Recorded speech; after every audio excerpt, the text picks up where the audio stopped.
Naghanda nga pala kami ng aming lulutuin, amin niyang iihawin ang pork at binili lang din namin dyan banda sa my beach resort at aking i-marinate ura mismo dahil aming iihawin. Yan ang aming kakainin habang naliligo at mayroon ding isda na bangus at hotdog.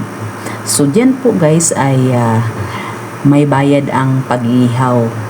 100 ang bayad kasi meron silang ihawan. So dito na kami sa aming napiling cottage. Ito ay 350 ang rent. Hi Bintot! Shima! Busy kay Shima oh. Si Inday, Honey. May Honey Baby.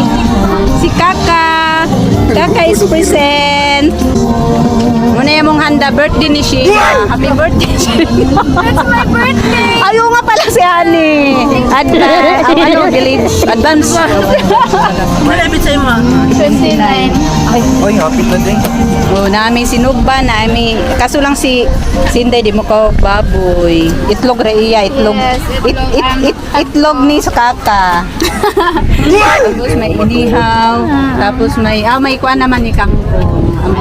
Kangkong, may mais, may tinapay. O yan ang aming handa. Si Shima ay busy sa iyang paghiwa-hiwa. Ano yung signal? Downloaded din. Ani? Downloaded daw.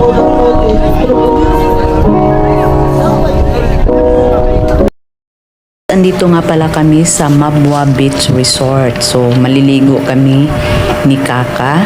Si Coco hindi kasama kasi mahirapan na ako. So si Kaka lang dinadala ko kasi mas maliit at hindi mabigat. So yun po ang view ng Mabwa Beach Resort. So although mabato siya guys, pero ang bato naman ay makikinis, hindi nakakasugat.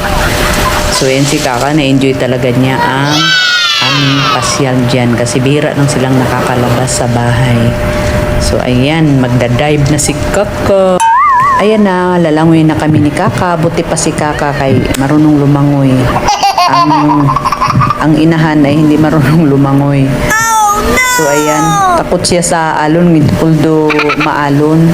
Pero masarap pa mag-swimming dahil hapon na kami dyan. Well, hindi na ang araw ay lumubog na yung araw, so hindi na siya mainit. Natakot si Kaka dahil maalon. So gusto na siyang tumakas pero hindi siya makatakas dahil nakatali siya. Ayan si Kaka, parang basang sisiw. Parating na si Honey at Ben. Maliligo na rin sila. Naligo na si Kaka.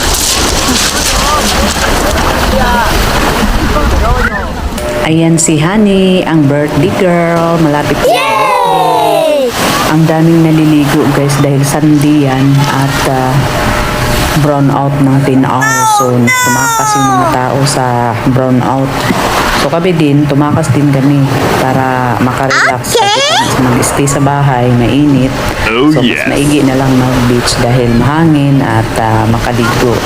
10 hours pa naman ang brown out. So matagal-tagal din talaga. So hanggang dito na lang. Thank you for watching.